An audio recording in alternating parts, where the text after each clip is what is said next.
Di gerbang luar Istana Darut Donya, Putri Pahang melepaskan Sultan Iskandar Muda dengan pesan-pesan yang amat mengesankan. Pesan-pesan yang disampaikannya oleh Putri Pahang berbunyi.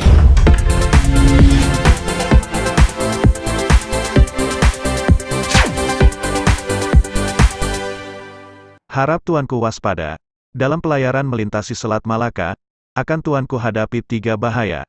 Yang pertama gelombang besar, bahaya kedua di Asahan, tuanku dihadang Raja Muda.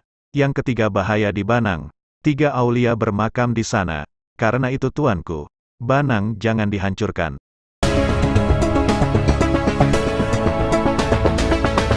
Dalam dialog terakhir ini, Putri Pahang juga memperingatkan agar Sultan Iskandar Muda haruslah sangat berhati-hati dan bijaksana dalam mengangkat Panglima Armada Cakradonya. Ketika salam pamitan, Putri Pahang pun berucap haru. Jadi tuanku berangkat, tinggal di mana putri yang hina. Demi Allah, tuanku jangan pergi, sebelum pasti kami tinggal di mana. Ampun tuanku Duli Syah Alam, ku pegang di tangan, berangkat jangan. Kalau tuanku menempuh daratan, musuh datang lewat lautan, putri ditawan di istana. Dengan pasti Sultan Iskandar Muda pun menjawab. Sungguh pun demikian, Tuan Putri. Dengarlah Perimada Beta.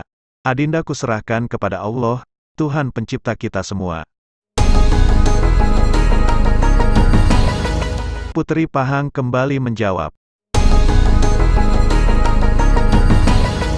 Kalau kepada Allah kami diserahkan, tuanku kulepaskan dengan doa, berangkatlah, tuanku, dengan selamat, semoga Allah memberi syafaat.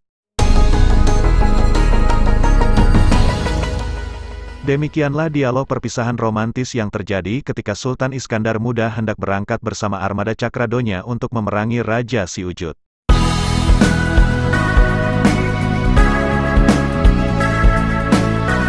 Dalam pelayaran menuju Melaka, Iskandar Muda dengan beberapa perwira tingginya mendarat di Pidi. Dari sanalah menempuh jalan darat menuju Kuala Jambu Air, pangkalan armada Selat Melaka.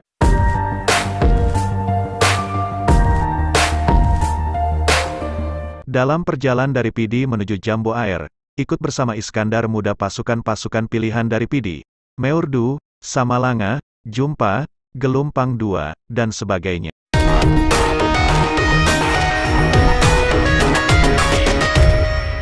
Salah seorang yang terpenting dari Pidi, yaitu Panglima Pidi, merupakan seorang perwira muda yang sangat berani tetapi kurang perhitungan.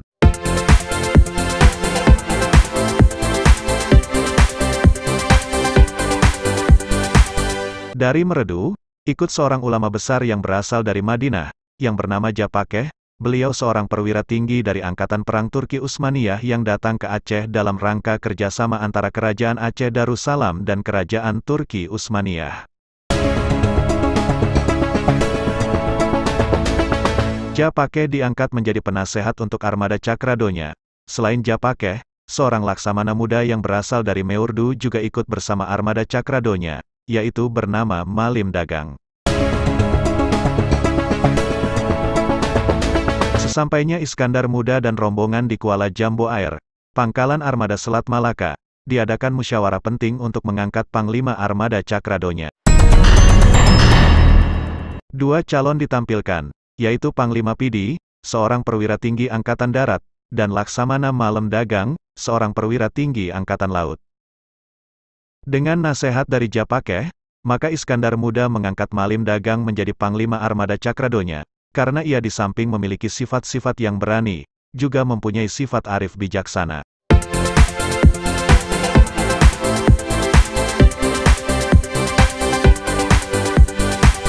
Dalam perjalanan dari Jambu Air menuju Asahan, Armada Cakradonya dihadang gelombang dan taufan dahsyat. Meski demikian Cakradonya berhasil selamat sampai di kuasa Asahan.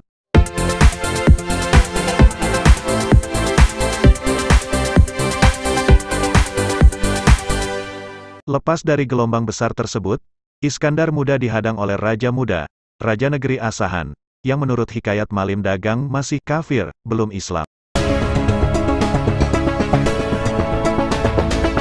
Berkat kebijaksanaan Laksamana Malim Dagang dan keberanian Panglima Pidi, Asahan dapat ditaklukkan, dan sejumlah putri istana termasuk permaisuri Raja Muda, ditawan. Setelah Raja Muda bersama seluruh rakyatnya menyatakan masuk Islam, maka semua tawanan dibebaskan, bahkan Raja Muda diangkat menjadi Sultan Asahan di bawah perlindungan Aceh. Sesuai wasiat Puteri Pahang, Banang tidak dihancurkan, karena menghormati dua aulia Allah yang bermakam di sana. Raja dan rakyat Banang menerima Iskandar Muda dengan rasa persaudaraan, karena mereka memang telah memeluk Islam.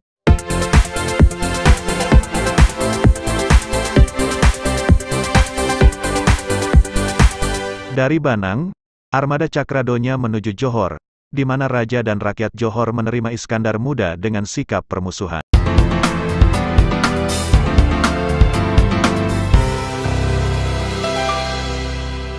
Dari sinilah peperangan dimulai hingga akhirnya Raja Si Ujud ditemukan dan berhasil dikalahkan oleh armada Cakradonya. Raja Si Ujud ditawan dan dibawa ke Aceh untuk akhirnya dihukum mati oleh Sultan Iskandar Muda. Dalam kisah lain, konon Puteri Pahang pernah merasa bosan tinggal di tanah Aceh dan ingin kembali ke negeri asalnya yaitu Pahang. Namun, Sultan Iskandar Muda tidak mengizinkan Puteri Pahang untuk meninggalkan Aceh. Sebagai gantinya, Sultan Iskandar Muda membangun sebuah gunungan yang menjadi tempat bermain puteri setelah mandi atau membersihkan diri di Krueng Daroy yang dapat mengingatkan Puteri Pahang akan negeri asalnya yang terdiri dari gunung-gunung. Hingga kini, bangunan itu masih kokoh berdiri sebagai salah satu situs sejarah yang ada di kota Banda Aceh.